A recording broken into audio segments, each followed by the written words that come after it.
You're back with Beers and Balls with myself, Edison Lane, and my good bearded friend, Will Davis. Hello, everyone. We're going to start with a celebration. If you are following us on Facebook, Instagram and all that, we have exceeded 250 followers now. Thank you to everyone that does follow us. And our celebration is downing a pint. A whole pint. I'm no good at this, so I'm preempting. And he's got lemonade in this, by the way. It's a lager top, that's all it is. It's got about that much lemonade in it. It's not that much at all. Are we ready? Oh, gosh. I know.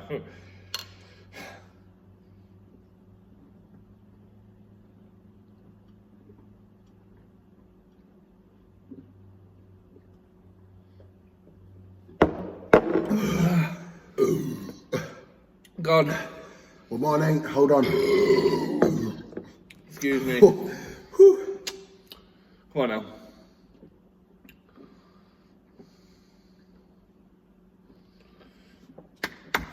And we are done. By the way, if anyone could do a bit of timing, see how quick I did that. I think that was pretty good timing, to be fair. I think he cheated. Why? He's got a bigger belly than me. See, this body is a bit of a shrine. So not a lot of this stuff goes into me, which is weird because then we're doing the show, Beers and Balls. I've practiced for a few years, I've got to be honest. I've got an athlete's body and he's got the athlete of a drinker. He's a drinker body. Talking of celebrations, International Women's Day. Women's Day was in the week. Women's football now, Will, massive. Yeah, it's growing hugely, ain't it? Yeah, it is. It is. I mean, when we were younger, there was no real women's football. No. And now they're coming along well. I mean, the quality is not obviously as good as the Premier League, but for me, I know you don't really like women's football, do you, Ellis? You know, I'm not a massive fan of it, Will. Yeah, I'm not going to say that you said it's shit or anything like that. Okay. But you don't really like it. No.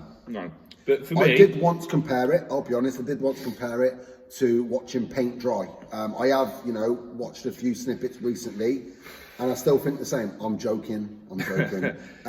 It's got better. It has got better. For me, it's I don't mind watching it, but as long as you know what you're watching, if you're going in, you know you're watching the women's football, you know it's not going to be as good quality, you're not going to get as many long shots and as many great saves from the goalkeepers. But I like watching grassroots football on a Sunday. And going down there, the women's football's better than grassroots. And I'll happily go down and watch grassroots football with Joe Bloggs, who's been on the piss for fucking 6 hours the day before. Turns up, he's steaming, throwing up on the sideline. I don't mind watching that, but you've got to admit the quality is different. So there's different levels. As long as you're going in with your eyes open, you can enjoy it. Well, look, this is where I think the women's game could be better, right? And I'm going to be honest. Physically, I don't know if you agree with this, but physically, in terms of fitness and stamina and whatnot, it's not the same as the man's game. No, but it's never going to be, because no offence to women, you're just not built as physically as men. Right, so would it it's repeating on me there. Would it make the game quicker and more exciting for longer, because of the fitness thing that I'm talking about, by making the pitch slightly narrower and the length of the pitch slightly shorter. I've had a point here, man. I'm gone. Slightly shorter, which will make it a more fast-paced, entertaining game. And then on top of that, because the goalkeepers are usually the weaker players of the team. I know you've got your Earps. I know that, is it Mary Earps? Yeah, I really like Mary Right. Earps. I know you've got the goalkeeper. goalkeepers like her that are pretty good. But a lot of them, by and large, they can't jump. They're struggling for the high corner shots. I don't know what I've just said there. High corner shots on my football. The top corner, the top bin shots. I don't know what I've just said there. Who are you, mate? I know, yeah. The top corner shots. You know what I mean? If they make the goal slightly smaller, would that help? Would you say, because you have different levels? Obviously, you have 9-a-side, 7-a-side. As kids football. You go to under 14s, and the goals are supposed to be slightly smaller. I'm not saying that it's a massive difference, but it's just slightly different. Well, we played them today. Yeah, we played them today. Obviously, we're JPL coaches, as we've said in a previous episode, and we had a game today down at St. Under 13s as well. We had a cup game down at St. Neots Town Football Club, and they did bring the pitch slightly shorter. They left the width, fair enough, but their goals were in between 9v9 and 11v11 goals. And I thought it was a decent game. It didn't really cause any problems, by and large. And I think if if the women's game was on that size pitch with that size goal, would we see better saves? Would it be given more credit? Well, one thing I do think, going on about England, you've got Georgia Stanway, throwing out names here. Stanway can shoot. She's maybe the Lampard of the women's football. Right. You know, she can bang a ball from outside the box. And you had the American girl, Alex. Sorry, I can't remember her surname, but she was brilliant in the World Cup, top goal scorer, and she hits the ball like a bloke. You know, she gets power in her shots. Dominic should appreciate you saying that though. Well, I'm not going to lie to you, mate. What, she can kick a ball like a bloke? She can kick like a woman. Well, come on, it's International Women's Day this week. Come on. Sorry, yeah, but sorry about it. Should have gone and ironed it, shouldn't they? Wow. Anyway. Wow. Anyway, what I'm saying is, like, she can shoot from outside the box, but majority of people haven't got the strength in their legs, the power in their legs to take them shots that are like 20, 30 yards out. Right, yeah. So, like, if you are closing the pitch, then you're going to get more long ranges, even though they're not long ranges. Yeah. You know, they're going to look like long ranges, and it's going to be more spectacular goals. I think you'll see more spectacular goals, you'll see better saves from the keeper, and the game will get more credit because it's faster and it's meeting the physical requirements of the women that are playing. It's like tennis. The men play 3 sets, the women play 2, because physically they can do it, but the game probably tails off in that final set because they're physically knackered. So here's a question for you then. There's been a massive thing, I think, in America especially. You coached over in America with the equal pay. Right. What do you think about the equal pay with women compared to men in the game? In football. In football, yeah. In football, I'm not about in work. In work, right. Definitely normal work, 100%. But we're talking just football. Just football. Honestly, if I was going to go with the England national team, I personally believe they should have the same funding and the same facilities to practice, to train, to build up to their World Cup, their Euros, because that is funded by the FA, right? So if the FA are stipulating that the men should get more, that's bad, right? And I don't think they are anymore. I think the women are getting some good facilities out of it, right? When it comes to the WSL and the Premier League, no way near. The Premier League generates that much money, and the clubs for the men's teams generate that much money to inject it back into the men's team. That's why they're on the wages they're on. The women's game doesn't. So you look at the World Cup final, for example, right? Trying to get a ticket for that for the men's game, mate, you've got no way. You'll be, remortgaging your house. Getting tickets for the women's game, I'd probably say is far more easier. Finalissima. It was a tournament where the Euros... Sorry, what? Finalissima, yeah? Don't worry about it. It was a game between Argentina and Italy, the winners of the Euros versus the winners of Copa America. Them tickets started at 25 quid and worked their way up to like 100, 200 quid. Now the women's tickets, I don't know if it's been yet, like I said, I don't really track women's football, but if it was, there's no £100 tickets to that competition. They're all 10, 15, 20, 25 quid. Max, it's like recently there was a game, like we're from Coventry, there was a game, an England game, which I went to, England women. It was at the CBS, or the Ricoh Arena as I still like to call it. But yeah, the CBS Arena. And it maxed out for capacity, sold out, and it was, let me get this right, obviously I'm just down that point. But they had more spectators for a sporting event than any other game ever. There. And that's including rugby. Yeah, and that includes the rugby. It includes Coventry City playing there. Right. How much are the tickets? I can't remember.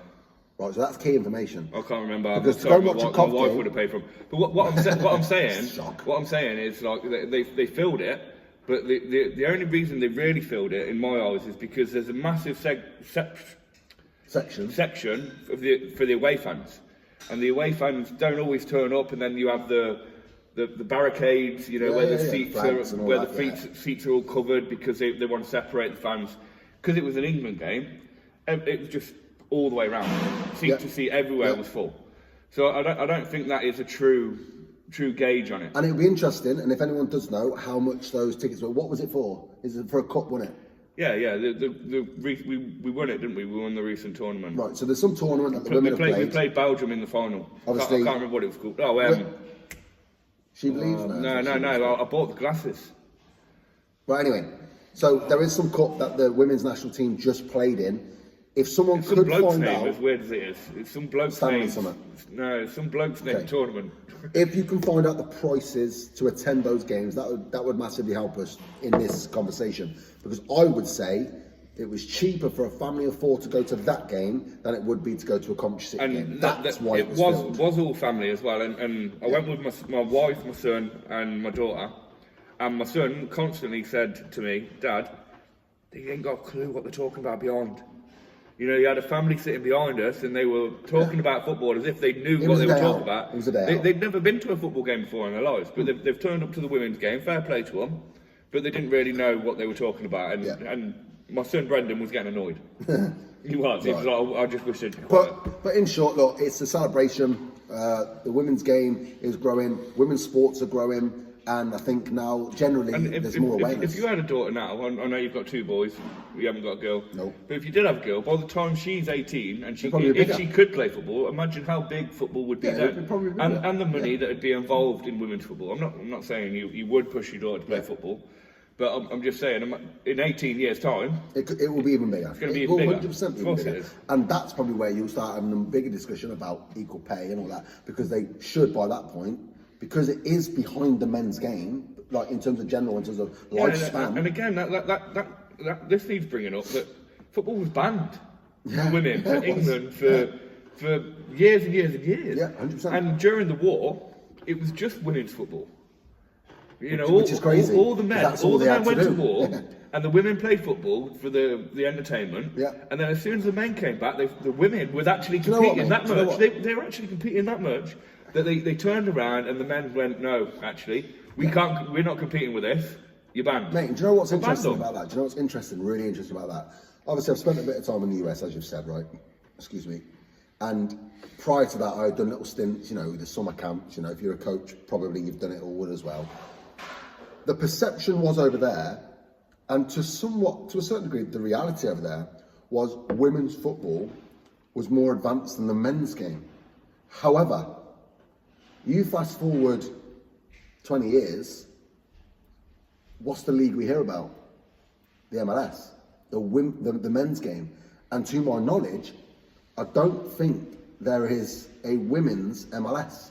I do not believe there is. I think they play... That's bizarre.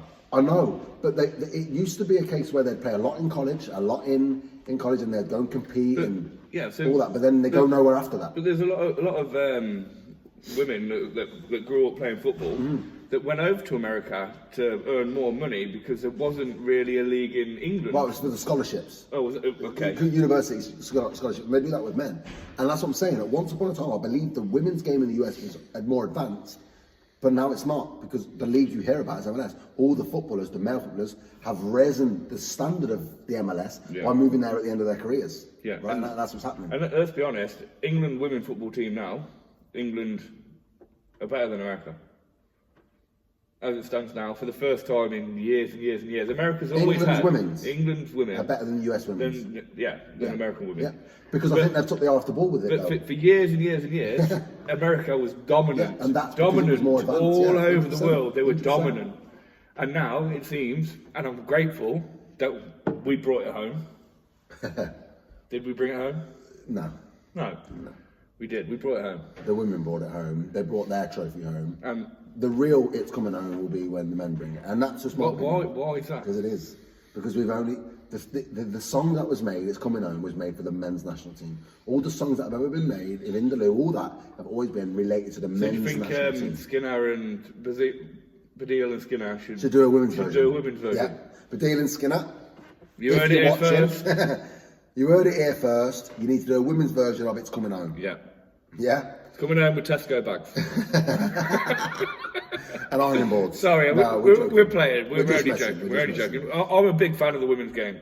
I know he thinks it's shit, but I actually think it's pretty good. Massive kudos to West Ham, who also got massively involved in International Women's Day by putting the names on the back of their training shirts of the women that have inspired them. That was a really, really good to see. But they did what?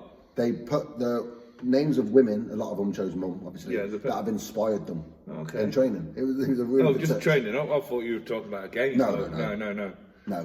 Okay, San yeah, Antonio, that's pretty cool. That's pretty So nice. Yeah. obviously, Will, we've talked about their the women's game and Mary Earps as a goalie, and how maybe we can make the women's game a little bit more exciting. Obviously, you made reference to your son Brendan, who plays in goal, right? So we're going to dive into a bit of grassroots stuff. Okay. First question for you, Will, is what age do you think a goalkeeper should start doing specialised goalkeeping training? For me, well, Brendan's been a goalkeeper. He's only been a goalkeeper. Right. He wanted to play in goal, and he's played in goal since he was 8 years old. 8, okay. Since he's 13 now. Yeah. And I do think that he's developed the game where he's a fantastic shot stopper. He's brave, you know. Like for me, if you chuck somebody in now that's 13, he might be big. Doesn't mean that he might be able to kick the ball long. Yeah, yeah. It doesn't mean that he's going to do the basics of football. Right. Okay. Doing the basics of goalkeeper, you know, the little scoop, different bits that you learn by repetition. Repetition. Right. So for me, I'd say earlier the better. I think it's different. It's a different position to an outfield player. 100%. I think it's totally You've got a different. completely different mentality. Yeah. Everything's different. 100%. And I know it's a team game, but goalkeepers are on their own. They're on their own, and they're still extroverts in the fact that it's a team game. They're part of a team, but they're also introverts because they're on their own, and you see that so much in the goalkeeper union. I mean, my lad played last Saturday, and I didn't go and watch this, so I haven't even told you this. But my wife told me that after the game, they'd won 6-5, and it was a really, really close game. And I think the goalkeeper for the opposition made a mistake for the final goal. And like right at the end of the game, the other lad was crying. The other goalkeeper was crying. 13 years old. It's that passion. He was crying. Yeah. So all the players, the outfield players, all went over to celebrate. Brendan went over to the outfield, the other goalkeeper, and put his arm around him. You know, like it's all right, mate. You know, like I know how it feels. You know, like I've been there. Yeah. You know, like and that for me is it's such a unique position in football. Right. That I don't think anyone gives it enough credit. So if Brendan wanted to be a goalkeeper at 6, and he wanted to be a goalkeeper, would you put him in goalkeeper training? At no, 6? No, 7? No. He joined a team at 8. You know, like. And what age do you think that right? He's saying he wants to be a goalie. When he joined at 8 as well, he struggled. Right. You know, the first year, he was competing with Cavall. Right. And they were doing 50-50, and he struggled. You know, like he was doing a lot where he was trying to save it with his feet all the time. You know, like and he didn't know the ins and outs. So then when he was about 9, I think I took him to S1. Big shout out there, S1. Good coaching, and he learned the basics. I didn't know the basics because I've never played in goal. You know, there's parts of the goalkeeping side that I didn't understand. I didn't get how important it was to do the K. You know, like it's not just drop down on one knee. You do a K so that so it doesn't hit off your back heel and flick up, and it's different. It's all that kind of stuff. Yeah, the technical, the fine detail. Yeah, it's all the basics. You know, like it's I don't know, but for a goalkeeper, 6 is too young. So when would you say? I've got a kid here who's telling me he wants to be in goal, right? What age do you put him in specialised training where he's doing goalkeeper training? Because the reason why I asked you that question is because, as you said, you've got a goalie, he started at 8, he wanted to be a goalie at 8. Yeah. Now, if you were to give me, you know, what his weakness is, what would it be? It would have been communication a while back, but he's developed so much now that he's turned 13. I think the hormones has changed him a little bit. Now he's coming out of his shell. But yeah, it's his distribution length, ways. No, I want to make sure it's not distribution short because he's both footed, so he can zip it out, he can open up, and he can play either side. But his length, to reach the halfway line, which is sort of expected. Yeah. You know, like. It's hard for a 13-year-old. I agree. A lot of it, you know, is technique and, you know, muscle maturation and all that kind of stuff. But do you think that if because he's not the quickest player. He's not the quickest goalkeeper in terms of agility, right? He's coming on massively. Yeah. You know, he's going to the gym and doing his own thing, but he's not the quickest. And goalkeepers generally, when you put a lad in goal, they're usually, you know, not the fastest player, not the best with their feet. Do you think that's where potentially we go wrong with goalkeepers? We stick them in goal because they have a desire to be in goal, and we forget that they need the basic footwork and the basic, you know, movements of a player. I think outfield training is a must. Yeah, it is a must, and I think it is something that Brendan's missed out on, because he's always been a fantastic shot stopper. When he played for Whitley, put the shout out for Whitley. Yeah, when he played for Whitley, he was relied on that much. He plays for Popeyes now. Poppies. Oh, Poppies. You know the poppy badge. Oh, Poppies. Yeah. I thought it was Popeyes. Sorry. No, it's poppies. I'm eating spinach. Go on.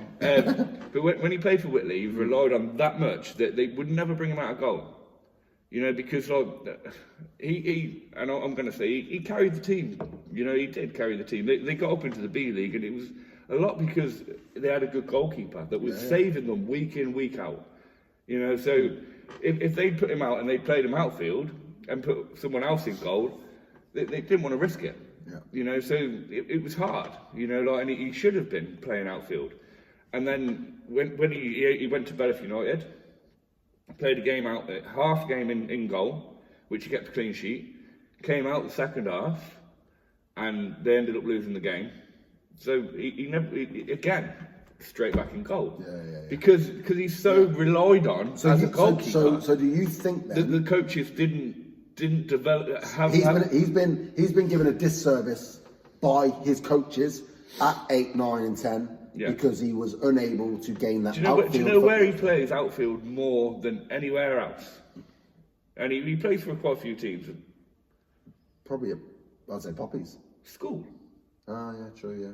He plays outfield more at school than he does for anybody, because school is like school. They're teaching on PE. Yeah. You know, like they ain't bothered about whether they're winning or losing. You know, like, and I think that's the main thing with all the coaches that he's played under. That's the difference, yeah. Is that they want to win so much that they won't risk putting him outfield. Yeah. And it's the same with Poppies now. I mean, he could do a job. And I know for a fact he could do a job. He's both footed. You know, like. He can play, and the more he does, the more he's going to develop. But they don't trust him enough to play him outfield, or don't trust themselves enough to do that. Do you know what I mean? So, is that a problem with how we deal with grassroots goalkeepers? Do we overlook them? Oh, you're a goalie. You just go and do your thing over there, mate. I'm going to crack on with my outfield team. From coaches. Yeah, you do that. You're a top class coach for outfield players. But you just expect the goalkeeper to already be at a certain level. Even with James, you just leave him.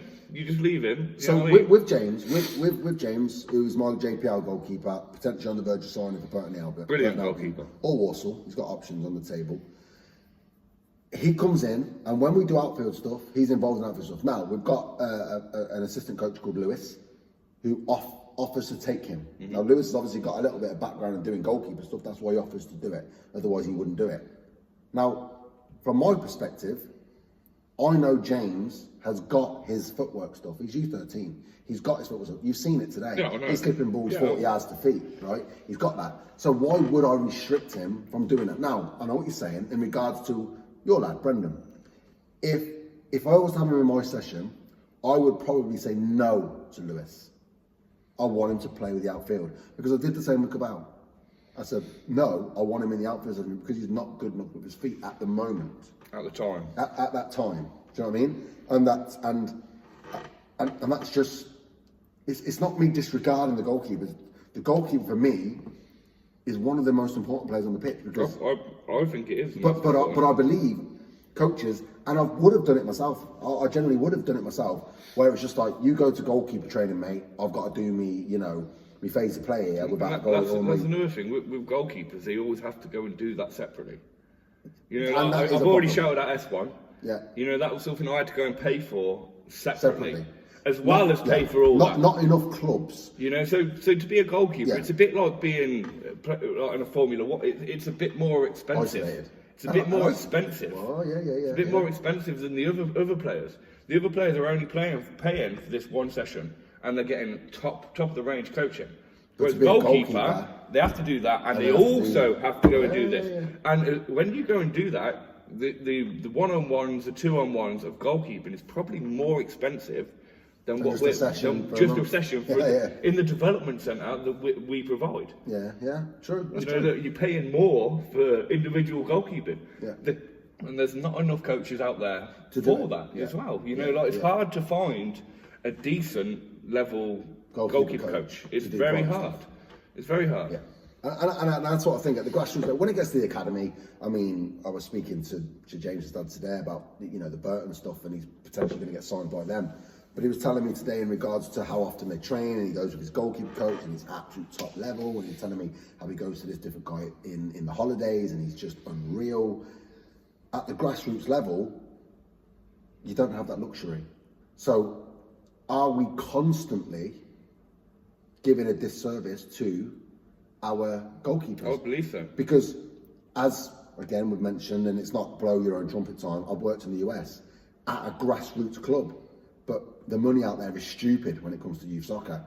And at grassroots clubs, they have a goalkeeping program. At your Poppies, for example, if Poppies was in the US, they would factor in a goalkeeping program. Well, last year, in our program, there was a goalkeeping sort of program on the same night. But and I know, we watched it. It was waste of time. It was terrible. Waste of time. It was terrible. They played goalie wars the whole night. There was no way Brendan was learning anything from that. So I still had to take him out, even though he was doing that. I still had to take him out and do it properly. Because he was an outfield coach. Just taking the kids aside.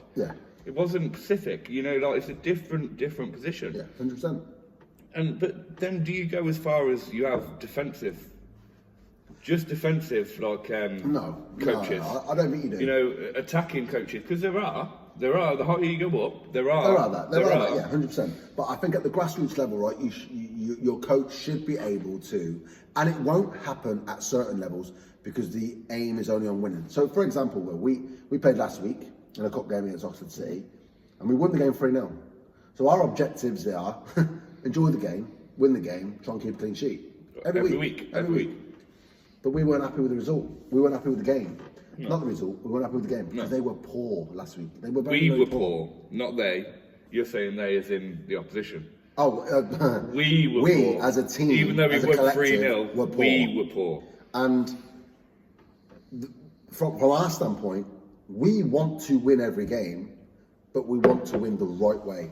And that includes building from the back when space allows. That includes playing through the thirds when it's allowed. That includes, different ideas that we've had in training that have been put onto the pitch. But there was none of that. It was just a very scrappy game, and we were just better in front of goal. We also want the kids to express themselves. Of course. Which there was a massive lack of expression. No one was speaking. It was flat. Yeah. But then when I look at the goalkeeper in general, if they're not involved in the journey at training, right, every week in, week out, and fully integrated into the session that you're doing, like when we do building from the back, we have the goalie in there. We have to. When we do some, attacking in the final third stuff, we have the goalie in there. But when we haven't got the goalie in there, is that why they feel isolated? Because it's the hardest position in the game. If you pass the ball to a centre midfielder and he miscontrols it, it goes to the opponent, oh well, we'll get it back. The goalie does that. Oh my gosh, what's he doing in there? Brendan's did that once or twice. But the thing is, and I say once or twice, because he hasn't done it many times, because they learn quick and hard. Yeah, they have quick to. and hard. They have to. Like a midfielder does it, it's dismissed. It's not even brought up. A goalkeeper does it, he will kick himself the whole week. And he'll try his hardest never to do it again. And it will happen again. It happens top level. Of course. It happens top level. Alison's done it, Edison's done it. They're going to miscontrol sometimes. But it's just so different mentality. They're like snooker players. They're like snooker players.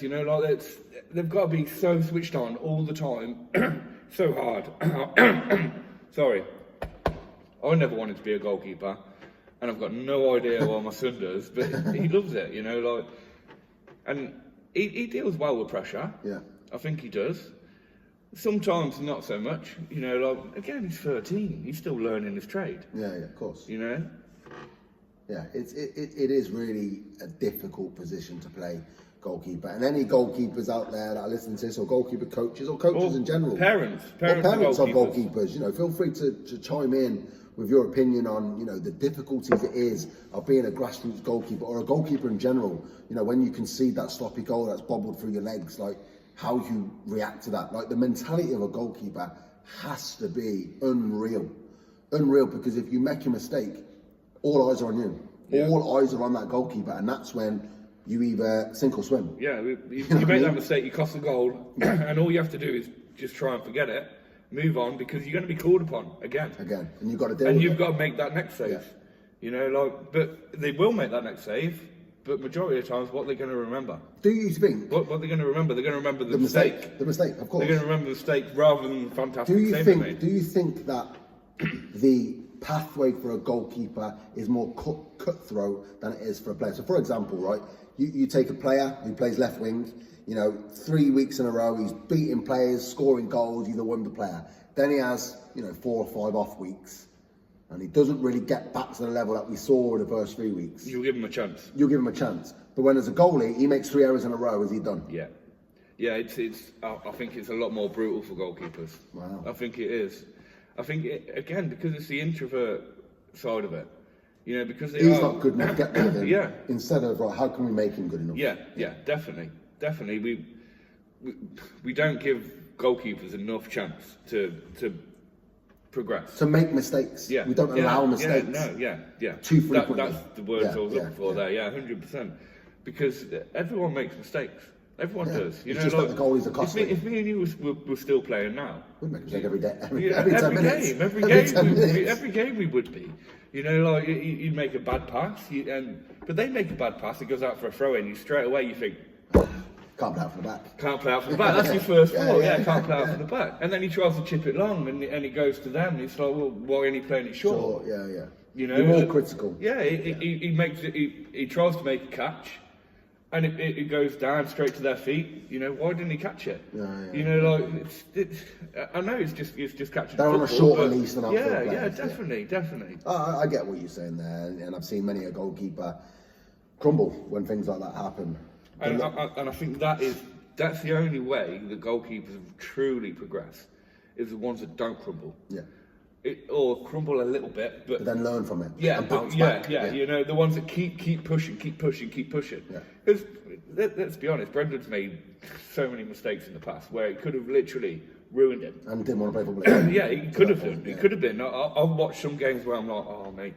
It's so hard as a goalkeeper, but as a goalkeeper parent as well, watching it. To watch it, and see him, so upset, so like distraught, you know, that he's cost the team that goal. Yeah. You know, like, but then he's made 10 saves in that game.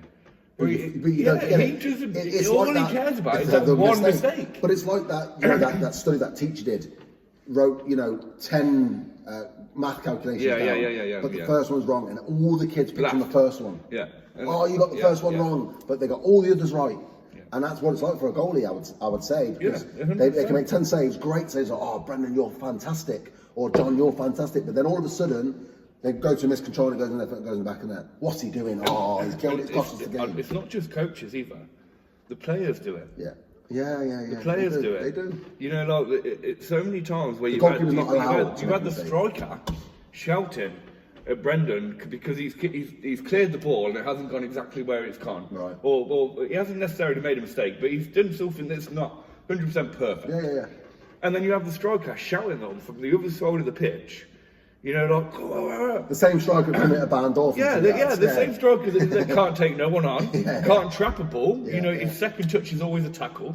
Do you know what I mean? Like, and he's got the audacity to shout all the way across the pitch to the goalkeeper. Yeah, I get what you're saying. So it's not just coaches. Yeah, it's all round. Yeah, it's all round. Because I think majority of people think football is just outfield. They just naturally do. It's like when we do lineups, right? Obviously, you work with me, so we always say. You work with me. That's great. I'm the gaffer. He's my assistant. He's the count collector and the ball picker. Oh my life. But No, when we're gaffing, we say James in goal. Yeah, and What normally comes after that sentence Obviously. is obviously. because he's the only goalie we have, James in goal, obviously, right? But there are probably some coaches, and if you are one of them, feel free to chime in, or if you don't ever do it, and again, There's a comment bar that you they can know how just- to comment. Okay, I'll leave Yeah? that. I'll leave that. Feel free to drop the comment, as you said, but they forget the goalie because it's expected. They say, right, back four is bam, bam, bam, bam, bam, Don't even name. and they don't name the goal because they don't need to, because they know who's going to be going in goal. But I think they need to name Mate, that yeah, person to 100%, make them feel included in the team, so they 100%. don't feel like the It's introvert. like you're dismissing them. Yeah, Yeah, exactly, totally. Yeah, exactly. yeah, mate. That's not something that I would ever do as a And coach. do you know what? It's something I've never ever done as a coach either. It's what they started to talk about when it comes to formations. It's a 1-4-3-3. It's a 1-4-4-2. Yeah, 'cause- not a 4-4-2. 4-4-2, yeah. Because you've got to include the goalie because he's part of the thing. But look, it's been a cracking episode, a long episode, and thank you for tuning in By and the way, watching it. just quickly, if you want us to down another point, get your mates to like the page, share the page. Comment always helps. Next one's 500 likes. 500 likes. 500 likes. We're down another point, and I guarantee he'll do better. I don't know about that. I don't know about that. We'll practice. But yeah, we'll have some practice. We'll have some beers and Yeah, ching. down. Thank you.